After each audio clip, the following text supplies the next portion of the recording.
दोस्तों, क्या लाख कोशिशों के बाद भी आपका मिर्च का पौधा अच्छी तरह से ग्रो नहीं हो पाता है, या फिर आपके मिर्च के पौधे में फ्लावर नहीं आ रहा है, या फिर आपको इसमें से एक भी मिर्च नहीं मिल रहा है? क्या क्या करेंगे आप?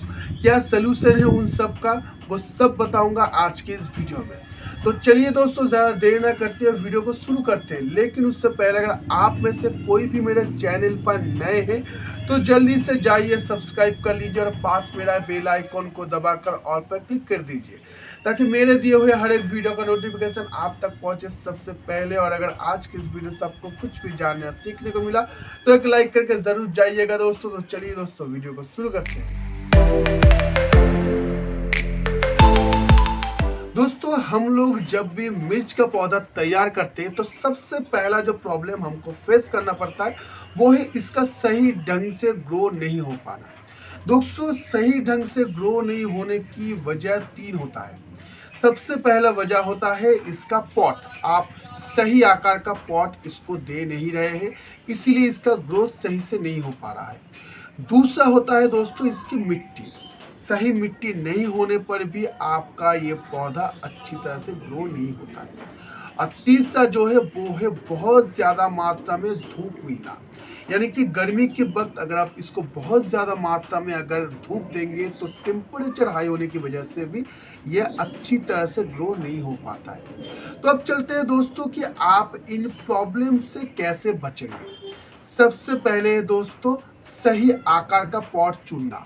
दोस्तों, किसी भी पौधे की हाइट के मुताबिक ही आपको इसकी पॉट चुनना होता है। हमेशा छोटे पॉट से ही धीरे धीरे बड़े आकार की पॉट आपको इसको देना होगा।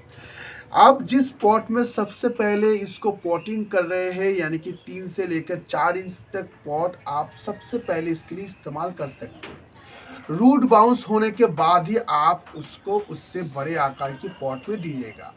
मैक्सिमम 6 से लेकर 8 इंच तक पॉट आप इसके लिए चुन सकते हैं, लेकिन 6 इंच का पॉट सबसे सेकंड चूज होना चाहिए। यानी कि 4 से लेकर 3 इंच तक पॉट में जब ये अच्छी तरह से ग्रो हो जाए तब आप इसको 6 इंच के पॉट में ही डालिएगा। उससे आपकी जो प्लांट है इसकी ग्रोथ में रुकावट नहीं आएगा, ये बहुत ही अच्छी तरह से ग्रो होता रहेगा।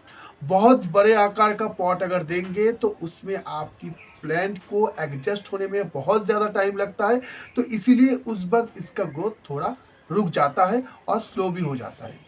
अब चलते हैं दूसरे पॉइंट की तरफ, वो है दोस्तों इसकी मिट्टी। आप इसकी मिट्टी किस तरह से तैयार करेंगे? दोस्तों, वैसे तो किसी भी वेजिटेबल की प्लांट की मिट्टी में मॉइस्चर रहना बहुत ज़रूरी होता है, तो इसीलिए आपको इसकी मिट्टी ऐसे तैयार करना होगा जो पानी ना रुके लेकिन उसमें मॉइस्चर बना रहे। इसके लिए आप ले सकते हैं 40% गार्डन सॉइल, 20% सैंड, 20% आप ले सकते हैं कोकोपीट और 20% वर्मी कंपोस्ट मिलाकर आप इसकी मिट्टी तैयार कर सकते हैं। इस तरह की मिट्टी अगर आप तैयार करेंगे तो यह अच्छी तरह से ग्रोथ भी लेगा, साथ ही इसकी मिट्टी में कभी भी पानी नहीं जमेगा, साथ ही इसमें मॉइस्चर भी बना रहेगा, जो आपके पौधे की ग्रोथ के लिए बहुत ही अच्छा होगा। अब हम चलते हैं इसकी तीसरी प्रॉब्लम की तरफ। दोस्तों, इसका लास्ट जो प्रॉब्लम होता है वो है धूप। दोस्तों, गर्मियों के वक्त जब तक टेम्परेचर 30 डिग्री के अंडर रहता है तब तक आप इसको फुल सनलाइट दे सकते हैं, पूरे दिन का धूप आप इसको दे सकते हैं, उसमें इसका कोई प्रॉब्लम नहीं होता है। लेकिन जब टेम्परेचर 35 से ऊपर उठ जाएगा तब आप इसको सेमी से एरिया में लेकर आइए, जहाँ पर इसको सुबह के बस 3 से 4 घंटे का धूप मिल पाए, उस जगह पर आप इसको अगर रखेंगे तो ये बहुत ही अच्छी तरह से ग्रो होगा। क्योंकि 35 डिग्री के ऊपर जब इसका टेम्परेचर चला जाता है तब उतनी टेम्परेचर के धूप इसको मिलने से इसकी ग्रोथ में रुकावट आता है। तो उस वक्त आप इसको सेमी सेड एरिया में अगर लेकर आइएगा तो ये बहुत ही अच्छी तरह से ग्रोथ लेगा। अब चलते हैं दोस्तों कि आप इसको अच्छी तरह से ग्रोथ देने के लिए कौन कौन सा फर्टिलाइज़र इस्तेमाल कर सकते हैं। दोस्तों, मिर्च के पौधे को अच्छी तरह से ग्रोथ में लाने के लिए आप इस्तेमाल कर सकते हैं मस्टर्ड केक की लिक्विड फर्टिलाइज़र। हर 15 दिन में एक बार आप इसको 10:1 की रेशियो में मिलाकर आप इसे दे सकते हैं, और हर 15 दिन में एक बार वर्मी कॉम्पोस्ट की लिक्विड कॉम्पोस्ट आप इसको देख सकते हैं। वर्मी कॉम्पोस्ट को 2 से 3 दिनों तक पानी में भिगो कर रखिए और उसके बाद आप उसको दे दीजिए, उसमें आपको वाटर ऐड करने की ज़रूरत नहीं है। तो अब चलते हैं दोस्तों इसका जो दूसरा प्रॉब्लम है उसकी तरफ। दोस्तों इसका जो दूसरा प्रॉब्लम होता है वो है आपका पौधा ग्रो तो हो रहा है लेकिन उसमें फूल नहीं आ रहा है, या फिर फूल आ भी रहा है तो वो झड़ रहा है, वो फलों में कन्वर्ट नहीं हो रहा है। तो उसके लिए आप उस वक्त कर सकते हैं कि इसमें नाइट्रोजन की मात्रा थोड़ा घटा दीजिए, यानी कि इसमें मस्टर्ड केक की जो लिक्विड फर्टिलाइजर आप दे रहे थे उसको स्किप कर दीजिए। उसके बदले आप दे सकते हैं इसमें केले के छिलके या फिर आलू के छिलके को आप 2 से 3 दिनों तक भिगो कर रखिए, उसके बाद वो पानी आप इसको दे सकते हैं हफ्ते में एक बार। या फिर 1 लीटर पानी में 1 टीस्पून आप पोटेशियम मिलाकर भी इसको दे सकते हैं। उसमें आप देखिएगा कि इसमें भर भर के फ्लावरिंग हो रहा है, साथ ही फ्लावर झड़ना भी घट जाएगा।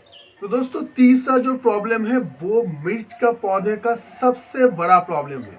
दोस्तों आप सारे रिक्वायरमेंट कंप्लीट करने के बावजूद भी अगर ये प्रॉब्लम हो गया तो आपका पौधा कभी भी सही ढंग से ग्रो नहीं करेगा और ना ही फ्लावरिंग करेगा। वो है दोस्तों चींटियों से इसको बचाना पड़ेगा, क्योंकि मिर्च का पौधे का जो सबसे बड़ा दुश्मन होता है वो है चींटियाँ।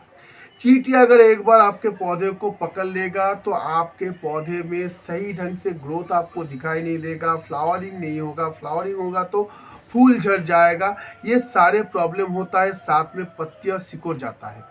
इन सब प्रॉब्लम से आपको अपने प्लांट को बचाने के लिए हर हफ्ते आप 1 लीटर पानी में 1 टेबलस्पून हल्दी अच्छी तरह से घोल लीजिएगा और इसके ऊपर से अच्छी तरह से स्प्रे कर दीजिएगा। साथ ही इसकी जड़ों की मिट्टी में भी अच्छी तरह से वो पानी दे दीजिएगा हल्दी मिला हुआ, जिससे चींटियाँ भाग जाएंगे और इसके आसपास भी नहीं आएगा। इसी के साथ आपको हमेशा नज़र देना पड़ेगा पॉट के नीचे चींटियाँ कभी भी घर ना बना पाए, क्योंकि अगर किसी भी तरह से अगर चींटियाँ इसकी इर्द गिर्द भी आ जाएगा तो आपके पौधे को नुकसान पहुंचा देगा। आप मेरे इस पौधे को देख ही सकते हैं, यहाँ पर कहीं भी आपको चींटियाँ नज़र नहीं आएगा। और चींटियाँ नज़र इसलिए नहीं आ रहा है क्योंकि मैं जिस तरह से कह रहा हूँ उसी तरह से मैं अपने पौधों का भी ख्याल रखता हूँ। जिस सब देख सकते हैं इतने छोटे से पौधे में भी ढेर सारे फूल भी आ रहा है, साथ ही ये देखिए दोस्तों मिर्च भी आना शुरू हो चुका है। तो दोस्तों आज की वीडियो में बस यहीं तक, मिलेंगे हम फिर दोस्तों अगले वीडियो में। तब तक के लिए देखते रहिएगा दोस्तों गार्डन नॉलेज डी के बाकी वीडियोस को। चलता हूँ दोस्तों।